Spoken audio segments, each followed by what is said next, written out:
What's up? Triple option, middle of spring. We're here. Full crew, full team. Adam's back. Look at the gleam. What are you grabbing? Avert your eyes. What is Taking this? the rhyme. What the hell is that? I don't know. I let the energy flow through me. It's WrestleMania week. I'm channeling the power of the warrior. And I am ready to talk about offensive line. Guys, we are going to be evaluating Florida State's offensive line halfway through. I think we just hit the halfway point. You're going to be watching this on Wednesday, so I think we hit the halfway point Tuesday. We're recording this on Tuesday night. There's been a lot of storylines. There's been a lot of things that have been generating some topics of conversation because we are Florida State fans. We have to talk about the offensive line, even if we don't want to. It's something that we still haven't been able to shake, and there's been a lot of talk. If this could be the year where Florida State's offensive line is mediocre to average, and we're going to go through those storylines with you to see if that's true or if it's another year of putrid foul play. I'm here with my non-putrid co-host, as I mentioned, Chrome Dome King, Adam Brown, sprightly, young, and full of piss and vinegar, Kevin Little. Hey, guys, how you doing? Doing great. Doing all right. Word on the street is Kev looks nothing like he does in the videos. I'm curious to see if this is true or not. Yeah, that was a You'll fun just comment. have to come down to Tallahassee to see. Yeah, Ooh. Kev was sharing that during the videos in our little crosstalk before that somebody met him on the sidelines watching practice, and he goes, "Hey man, you don't look anything like you do in the videos," which is strange because these videos are a clear high resolution picture of him at all times. So I've never heard that one before. It blew my mind. I do a little touch ups before I put it on YouTube. So yeah, he's grotesquely fat off camera. He's just a Photoshop superstar. Anyway, speaking of blowing minds, let's blow your minds with some offensive line talk. Adam, Kevin, you've been there. You've seen it with your own eyes. Adam, we didn't want to touch this topic till you came back. So I'll start with you, big man. What have you been hearing about Florida State's offensive line play, and just what are your initial thoughts halfway through the spring football session? I've been hearing a lot of people talk about it. And I'm not sure I've been hearing a lot of people that know what the hell they're talking about, if I'm being quite honest. All right, change the narrative. Well, I think it's still a concern for you. I think that look, spring is about working on things and about trying to improve certain skills. And, you've had a couple months off, so you're not communicating. You're working some new guys in there. You're constantly rotating. At one point today, the offensive line, I believe, was just completely blown up with who you would think would be where as far as shuffling around. That screws up synergy so much. So when you're talking about offensive line and you're trying to judge these guys in a spring setting, it's really difficult because of just how messed up the communication can be for them. As far as the guys that are returning that we know, Dillon, Gibbons, Robert Scott, Darius, Washingon, who slid into guard and is working at guard more this spring. I mean, I think you've got known entities with those guys, right? Yeah. They're going to be solid. They're not going to be great. They're probably ACC average ACC football players, offensive linemen, and that's really kind of their ceiling, maybe a little bit higher than that. So I think to expect a lot more out of them is probably foolish, and you're setting yourselves up for some failure there. Now, you mentioned some concerns, and the concerns with Florida State's offensive line have been too numerous to elaborate on over the past years. It's been depth, it's been talent. So you mentioned you have some maybe not cause for concern, but you're pausing on your evaluation right now.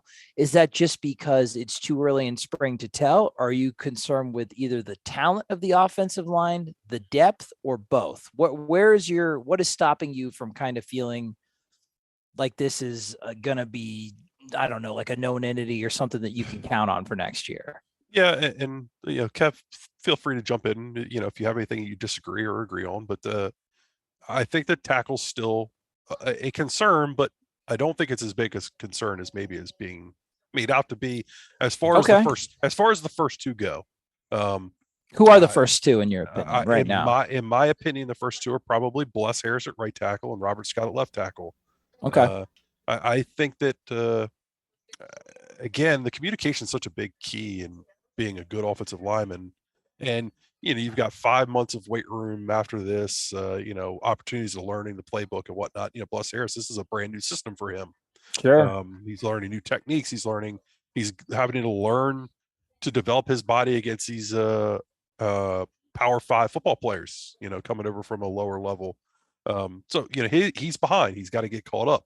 But you're seeing, and I've heard some positive talk about what he's been able to do through practice in these first couple of practices. So I think that there's a guy that you're going to be able to put out there, and I think he's going to be able to play at an average-ish level of football.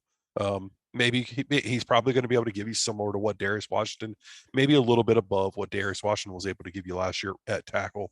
I think to jump in here, I think I'm pleasantly surprised by Bless Harris. I was not super optimistic that this kid would be able to jump from Incarnate Word up to the level.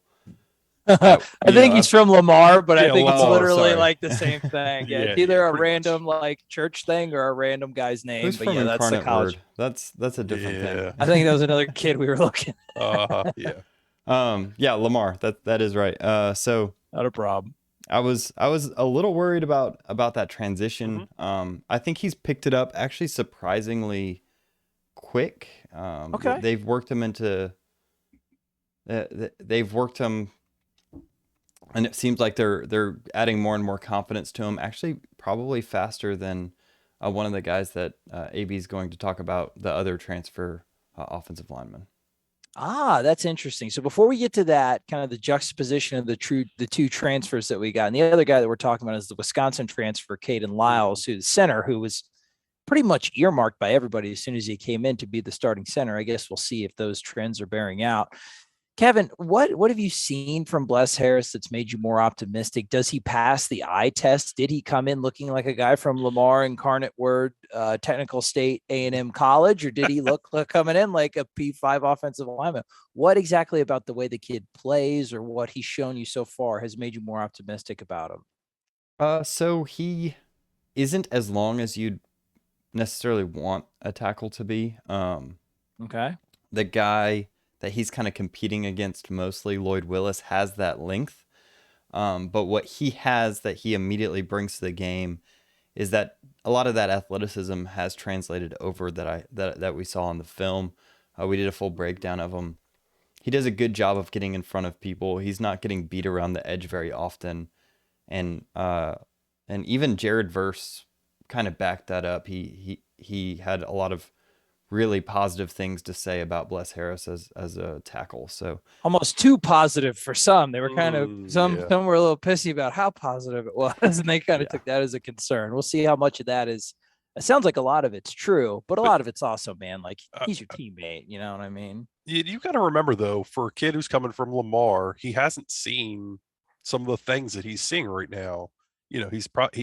Those guys aren't being developed quite as well as what guys in the ACC are getting developed or higher levels, the SEC. I guess it's a higher level.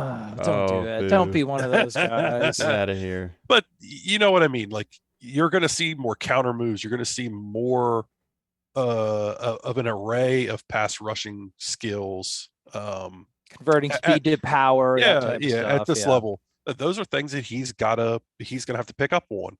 Moving from left tackle to right tackle. It is a transition. Trying to learn the playbook, being able to communicate with a tight end and sometimes an H-back and a running back and a guard. Those are all things that they've got to get down. So yeah, I like where he's at. I think that I don't think he's gotten the credit that probably is deserved. I think he's going to step in and do okay. I'm not trying to set him up to be some great player, but I think he's going to fit in nicely. Yeah. Would I love to get another tackle? Sure. Getting another tackle in here would be great, just because I don't know if you've got anybody behind him and Robert Scott that can play right now. Sure. And as far as the starting five, what I'm hearing is overall, we expect they have the potential to be like an average, which is a big damn deal compared to what we've seen past like 3 or 4 years. It's a bump up. I mean, it's better. But what's interesting to me is that it seems like you guys feel a little bit better about, and we're just talking about the starting five. Depth is, that's a whole other conversation altogether. But it seems like you guys, to me, what I'm hearing, you feel a little bit better about the tackles than you thought you would. Conversely, Adam, what do you think about the interior? You mentioned Kayden Lyles. Is he what he was cracked up to be? What are you noticing about those three guys on the interior? Yeah. Two of which are dudes that are known entities, like you said, in Dillon Gibbons and Darius Washington. Yeah, I mean, Darius is transitioning inside. He played some center last year. He's obviously worked at guard a little bit in his time at Florida State. But, again, it's another transition for him. He's got to continue to develop his body. But, he's got to be – I think he's got to put some more size on to be able to play in the interior, and that'll probably happen, here over the offseason. But they do like to pull a lot. They run a lot of gap stuff, which lends itself to his size. Damn, fire whistle going off. And in Dillon Gibbons, I think what he is. I think he's probably your best offensive lineman, consistently play in, play out. I think that he's going to give you everything he's got. Hopefully he is able to stay healthy this year. He's just kind of one of those guys. He's tough nosed, gets in there, can do everything you ask him. He pulls, he's smart, he understands what's going on up front. I think he's a steady force for them. As far as the interior goes, it's really going to come down to Kayden Lyles and Maurice Smith. What's happening there? Well, they're two players that are vastly different. And Kev maybe will support this. And we can get on the chalkboard and talk about why they're vastly different. But, Kayden Lyles is a big, and when we did his breakdown, he's a big mauling, plodding type of offensive lineman. Very heavy-footed, not as explosive an athlete as what Maurice Smith is, but a hell of a lot bigger.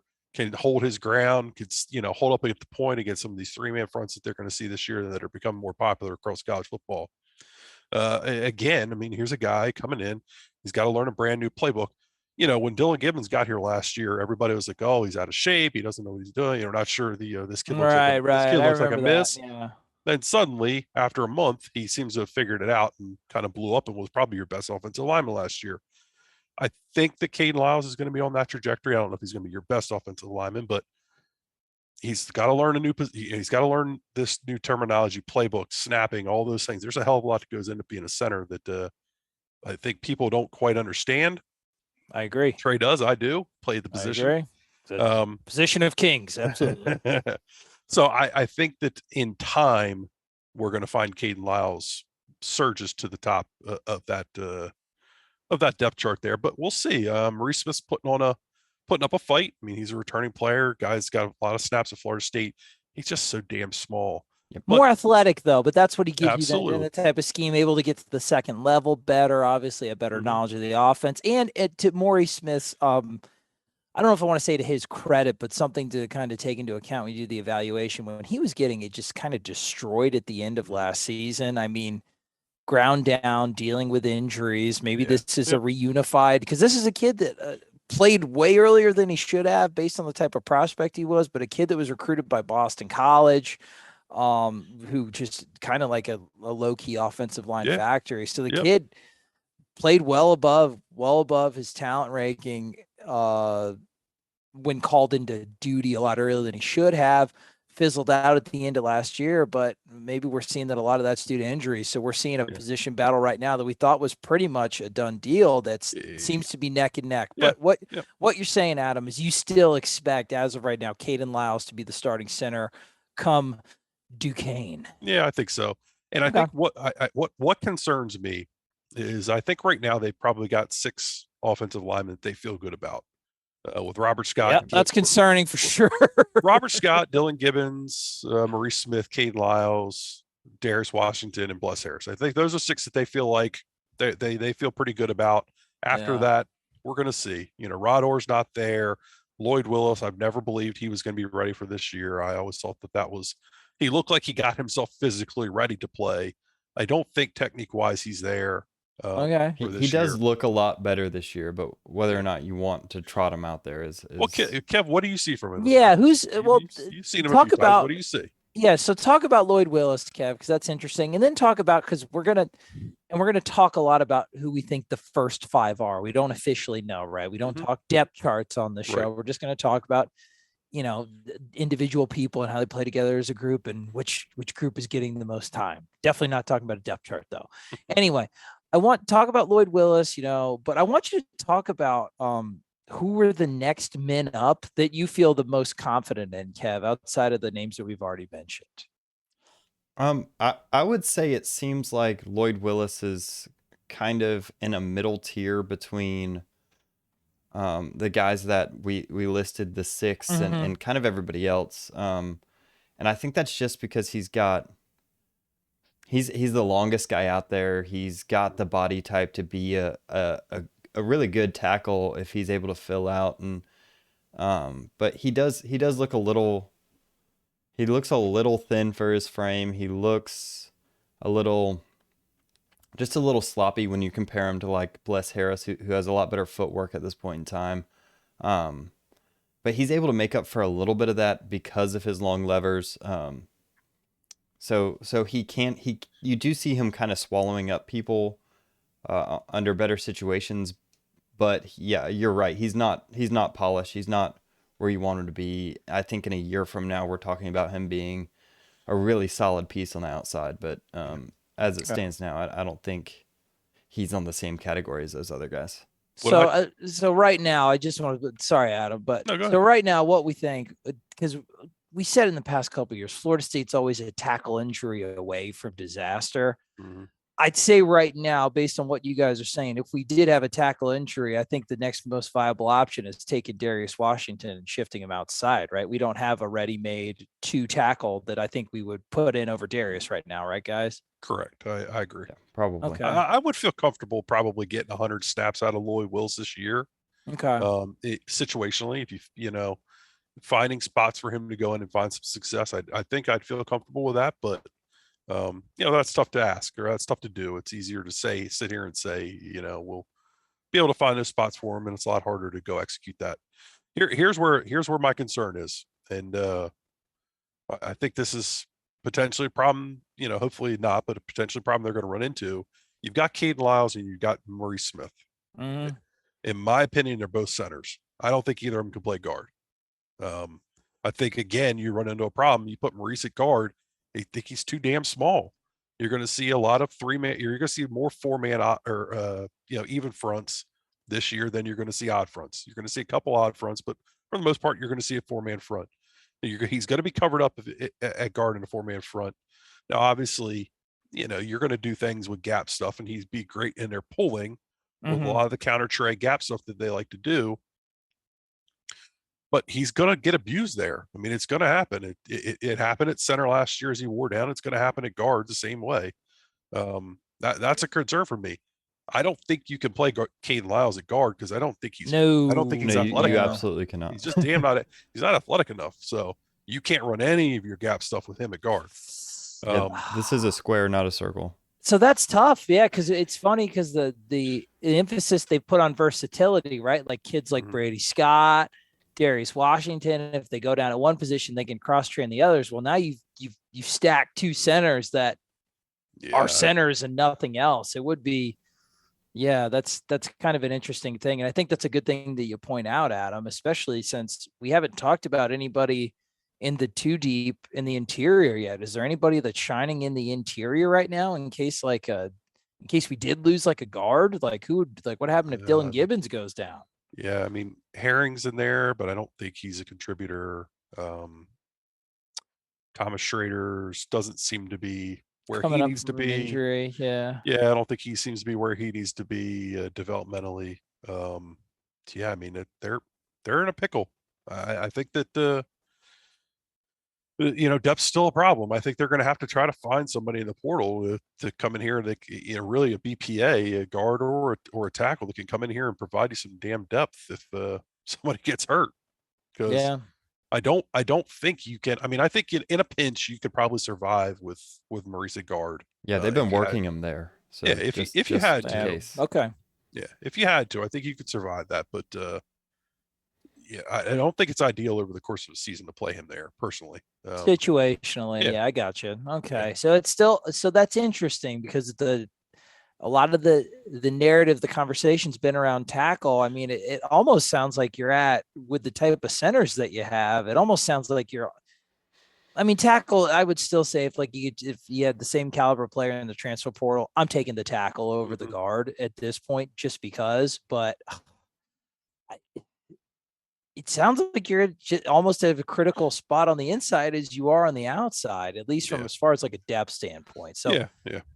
I think your top 5 is I think it's not bad. I think it's the best it's been in a few years, but the drop off is really steep after that, and all right, it has been for a while, and that's a concern. But we also have to consider like our doomsday scenario of having to bump Darius Washingon outside was our regular scenario. That was our preferred. Exactly. Yep. So that is a very good look, array of sunshine there in that third box. You're absolutely right. It's all comparative, right?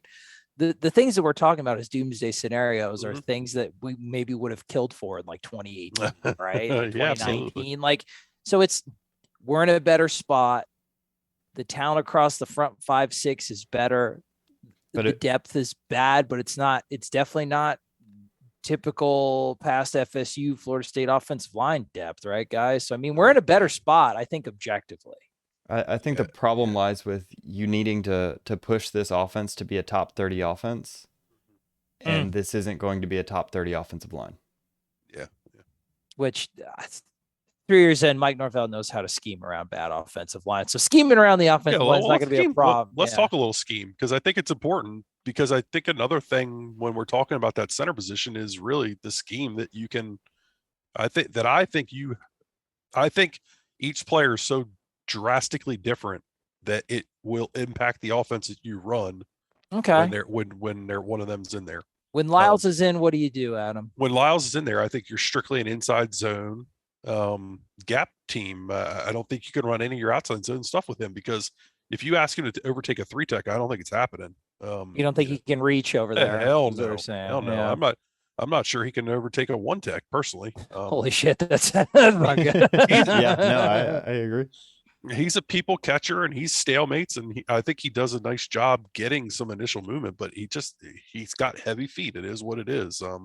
I'm not trying to make him sound like a bad player. I think he's a good player personally. I understand. It's just limitations. So when when he's in, they are still going to run to the outside. It's just going to be less effective. Mike Norvell's not going to, cut half of his runs off. But what Adam's saying is there will be a higher emphasis on the stuff to the inside, the stuff that they're good at. I mean, which Kayden Lyles is your center, pushing people on their ass with Trey Benson right now, running back. That's not such bad. I mean, that's the recipe for 2nd and 5, right? 2nd and 4 all day. You're out at your exterior runs may become more pin and pull in nature.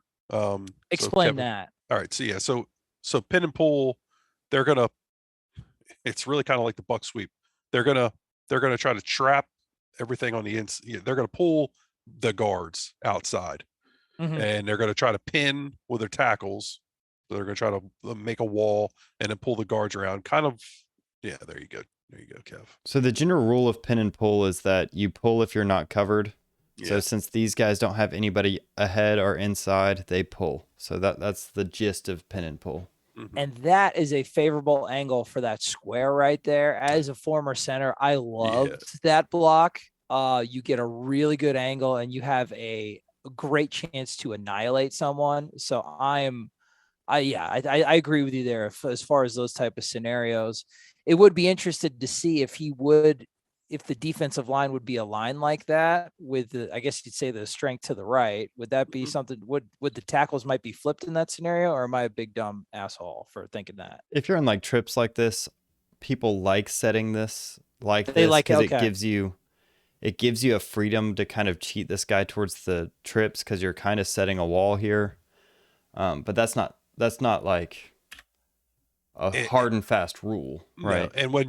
And when you use that flex X over there with like a Johnny Wilson, you create more angles now because you insert him into the box as a blocker. You could crack him down on the will. You can do some different things with him there. Have him getting up on the strong safety. And now what you're doing is you're kicking the corner with a guard. You're just creating even better angles by doing some of those things. Who would Lyles get in this scenario? Just interested. He would probably work to the mic. Yep. He worked at the second level because he's not getting that tackle. So then that's interesting. So you'd have the right tackle kind of try to cut off the three technique there. Well, Lyles would have to work back to that gap because it's a gap scheme. So he's got to work to that gap. And if anything shows in the gap, then he's got it. Then he's going to have to climb up to the next level. Okay. Yeah, that's not as fun for him. No, not so much. It wasn't as fun for me either. Yeah. Okay. Interesting. Yeah. But these are the type of things that you think would be a heavier emphasis on with Kayden Lyles. And anything else, guys, before we? No. But with Maurice Smith, you can pull him. We're going to look at a clip today where they're pulling him on counter tray. I mean, you can just do so much more stuff with him scheme wise that, he's the ideal fit just because of how athletic he is. But you really wish you could kind of pair the two of them together. You have a hell of a center. Yeah. That's kind of where we're at right now with a lot of positions. Kev, what would that look like? Counter tray with the center pulling, with the one that just a whiteboard pictorial of what we're going to see in live action from the clip. So I think that would be interesting to see. Counter tray. So the guard would block back on the tackle. Right. Put the tackle up on the will. Yeah, this is basically what I had drawn earlier. Put the center with Maurice pulling. Then he's got to kind of pin him. Oh, you said Maurice would be at the center pulling. Yep. Gotcha. Okay. There. Yep. And then they had the one. I think the one they're going to show they had the tackle pulling, but either way, it doesn't matter. Mike Norvell, like I said, it is interesting. It's for a guy that puts as much emphasis as he does on creating extra gaps in the running game and being very creative with his blocking schemes. I think you're right, Adam. Like a bigger, stronger Maurice Smith, I really do think is the type of offensive lineman that Mike wants. Yeah. So it will be interesting to see like what it looks like at the start of next year if Kayden Lyles is really the starter like we expect him to be. All right. I really have nothing else to go over from a whiteboard perspective. Let's talk about these clips are from Tuesday's practice that we're going to look at. Correct, gentlemen? Yeah, we actually got some good offensive line angles. So hell yeah, Adam. I know you stoked, bro. I know you stoked because I'm a quarterback guy. Why does everybody pigeonhole me into being an offensive line guy? Because no one wants to talk offensive line. You're the only one willing to. I love it. I was going to say it's clearly superficial. You look like an offensive line. I was an offensive lineman. I know, and I mean that with the highest levels. And I appreciate that. I look like it. I was definitely a Kayden Lyles. Yeah, I have the facial hair of an offensive lineman and the physique of a towel boy or a student assistant. So I'd rather take what you've got. But let's throw on this. Yeah, roll. I'm interested. First time I've ever seen this stuff. Yeah. Oh yeah, you took my line. Go ahead, Adam. Oh, sorry about that. No, you're good. I like it. I like when you did it better. It had more bass. Is this from our boy Ben? This is 247s actually. Okay. They had more plays in their thing. Sorry, Ben. That's Ben Meyerson from Tomahawk Nation, a good young fellow making a name for himself in the cutthroat world. Let's run it back here. What do we got? What do we got on that first play? Let's run that back. All right, run it back. Yeah, we're gonna spend a little minute here. So it looks like an RPO of some kind. Yeah, I mean they're running off of inside zone, and 46 comes up, throw it behind his head. Yep. So, sorry about my keyboard clicks. He's reading Lundy here. So he's got some sort of slant here. As soon as he comes up on the play action here, hits it right behind his head. I believe you have 58, so that should be Bless Harris. Yep, he's doing a nice job in there. Yeah, just kind of standing up, stalemating McClendon there. That's okay. I mean, that's his job on that. They're running that off of Dua, I would believe that is since he's blocking on the end. Yep. Yeah, I don't see too many guys. That's not one of those RPOs where it's like borderline where they're going to get an eligible man downfield. That's a quick read. And that looks like a nice an RPO that Nick Saban wouldn't be too pissed off about. So we got a little more of the depth in there. 64, I believe that's Thomas Schrader. Okay. I think I might be wrong about that one. Here's Harris again playing right tackle. Yeah, so you see he's getting a lot of reps here.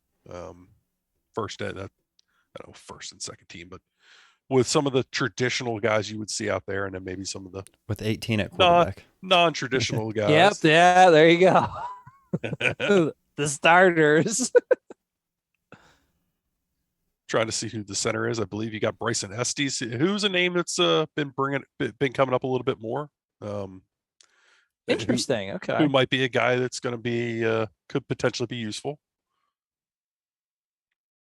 All right, so a decent block on the outside here. I think this is Rector inserting here. I think they just missed this block entirely. Oh no, who is that? Oh, who was that? 58? I think that's No, it's not 56. 50. I think that's Zane Herring. Gotcha. Yeah, not a good look. Nope. All right, so here's the counter tray with the center pulling. All right, you can immediately see him start to make his way behind the other offensive lineman. Does the tackle pull here as well? Yeah. It looks like it. Little skip. Yep. Yeah, it's like a release pull or something, isn't it? As far as like that first, what would you call that technique, Adam? Yeah, I know. I was watching Maurice. That's a skip pull. Okay. So here, this is Maurice. This is the center we've been talking about. How's he look here, AB? Yeah, it looks fine. Maurice is athletic as hell. He's a good puller. Yeah. Does he look a little high to you as far as for that first turn? I think step? I think Bless is a little high.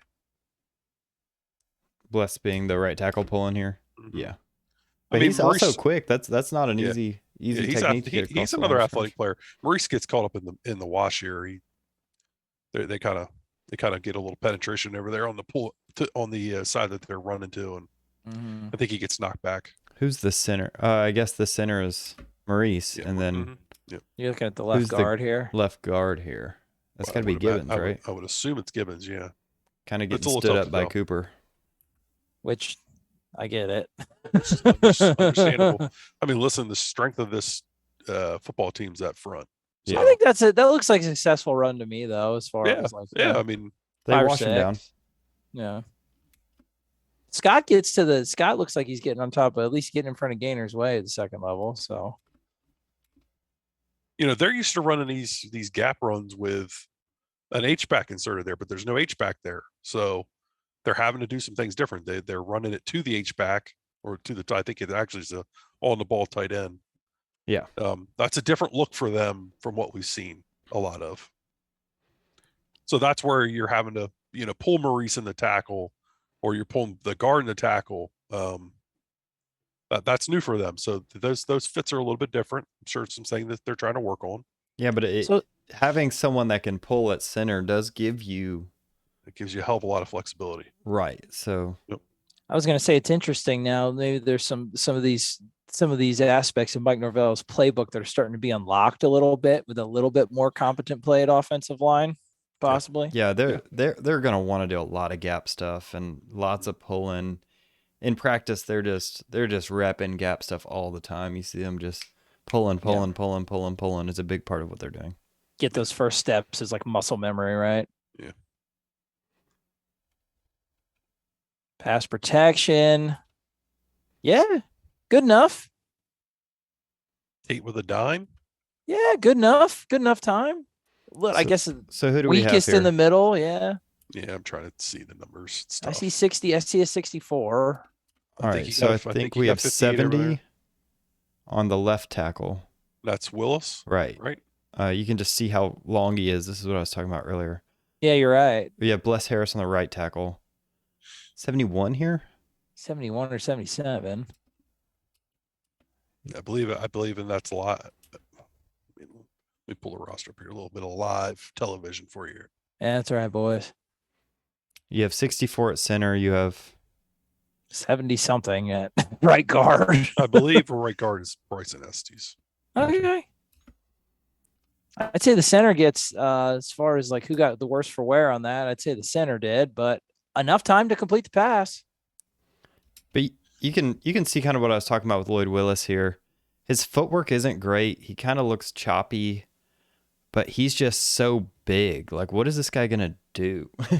Oh yes, Yeah. these are some walk-ons in there. 64 is a walk-on. It's a good ball across the middle. Of course it is. It's Tate. Touchdown Tate. Oh no. All right, 77 at right guard. Wyatt Rector That's Estes. setting the edge. Split zone here. That's a good hard run. It's fine. Who is that? Running the ball. Yeah. It's hard to tell. Yeah, I can't either. Little ball to Johnny Wilson. Yeah, you have the only offensive lineman you can really see here is Bless Harris getting out. So this tells me it's probably some kind of RPO if he is releasing downfield. Yeah. He needs to be aware he's pretty close to that 3-yard mark. So They have officials at practices, Kev, or no? there are some, I believe. I did see a Okay. flag today, but I wasn't paying much attention to it. Okay. So 3 yards downfield, I think this would probably be a penalty. They ain't calling that shit. Yeah, probably Not not. today's game. Wake Forest never gets called, so why should we? Well, good pass, good catch. All right, what do we got here? Starts a little late, but Yeah, it'd be nice to. We do have another angle of some of these plays. I don't think So of Jordan this one. Travis is the quarterback. So I wonder if this is the I would assume so. Fabian Lovett. Yeah. Oh, you know Yeah, what it that looks is? like it. That's the play from earlier. Yeah, for- it's just the other angle of that same play. Oh, the RPO slant. Okay, yeah, Yep. you're right. Okay. But you can kind of see Maurice Smith is making this block on Gainer. He's a little bit more quick-footed, but he's a little bit smaller. He doesn't blow Gainer up or anything. That's a nice decisive throw by Jordan Travis, man. If we can get the ball out a lot quicker, that's going to help a lot with the offensive line. So I think it's one of those things, guys, in summation. Florida State is in the best position they've been in offensive line in the past like 2 to 3 years. However, that does not make it an infallible position group. That does not make it a group that you shouldn't worried about, barring a couple injuries here and there. Nor does this make it a group that I think that they're done adding to in the offseason. And it could be either on the interior or on the tackle side. We don't really know, but I'll let you guys say your thoughts on it, but I think the goal, like I'll let you guys say it. Kev, I'll let you go first, then Adam. What should be Florida State fans' realistic expectations for the offensive line this year?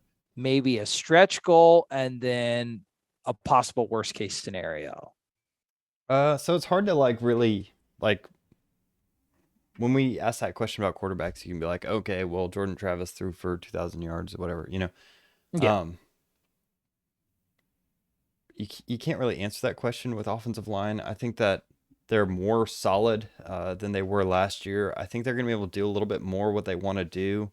I think you're seeing, we've said it time and time again, when we see who Atkins is bringing in and what kind of player he's wanting that athleticism. He's wanting those guards and those tackles that can move. I think Bless Harris is one of those people. I think that having, Maurice Smith that you can slot in at guard or center to kind of get that movement, play around with some gap scheme stuff. I think Norvell's gonna figure out how to run the ball successfully with this offensive line, and I think it will be a step up from last year and give Jordan Travis a little bit more time to throw the football. So I think all in all, the offensive line just will help you, but again, the depth just isn't where you want it to be. So realistically, do you think that this is a middle of the pack ACC offensive line? Can Florida State fans expect that? Like you said, it's not like quarterback where you have a lot of solid metrics. There are advanced metrics to talk about offensive line play, but just Florida State fans passing the eye test. Should they expect an ACC average offensive line this year? Something better or something worse, barring catastrophic injury luck? Yeah, I would be kind of shocked to see this offensive line be a complete liability like we have seen in the past, where you're just letting sacks left and right. There are a couple teams that are the ACC tends to have teams that have decent defensive linemen and can rush the quarterback. Specifically, your Miamis of the world or your Clemsons of the world are going to have guys that are going to beat an average ACC offensive line. LSU, yeah, for sure. I mean, they're going to lose some battles this year, but like you said, however, it's not going to be a total liability, not a total just Swiss cheese unit. Adam, what do you think? Are you expecting an ACC average offensive line, better, worse? What do you think? Yeah, I think they'll firmly play it themselves right kind of in the middle of the pack there. Okay. If they stay healthy. I don't think the ceiling's a lot higher than that, but I think it could be maybe just a fraction higher. Yeah, I mean, I just want to see consistency out of them this year. Don't be a liability. Find yourselves being able to, be more consistent on converting some short yardage stuff by being able to get a little bit of movement, and then be able to do anything on standard passing downs. That really is the biggest thing for me. Being able to hold up, for 3 seconds on standard passing downs is huge. They've got to be able to do that to have some semblance of freaking passing attack. Understand, maybe unlock some of those 5-7 step drops, shit like that, some deep routes, which have been totally eliminated from the Florida State playbook. It feels like the past couple of years. Just give Mike Norvell and Alex Atkins more tools to work with in their toolkit. Well, I agree. Well, speaking of consistency and speaking of people that aren't liabilities, that's us and that's you guys. Another great show in the can. We love you. We're halfway through spring with you. Tell your friends about us. If you haven't done it already, X's and Knowles YouTube page, please subscribe. Turn your notifications on. That would be cool. Much appreciated. If you want to look dope as hell, go to the X's and Knowles Patreon. Kevin, you have merch, I believe. Are you in the merch game? Yeah, it actually says it below right now. Hell yeah. Perfect timing. Patreon and gear links below. Get yourself or your lady friends X's and Knowles stuff. We know we have a huge female contingent of all viewers. 1% of you that are females. Thank you. Hell yeah, but you're the ladies best. love Kev. Cream of the crop. It's all for Kev and Adam. They're the face guys. Listen, we love you. We think all of our fans are face guys. We will be here with you for the duration of spring. We love you. Got any show suggestions? As always, be active in the comments. I think we're pretty damn responsive because we appreciate you guys so much. Love you and keep chopping on. Yeah, that's what we say at the end. Chop, chop, chop, chop, chop, chop, chop.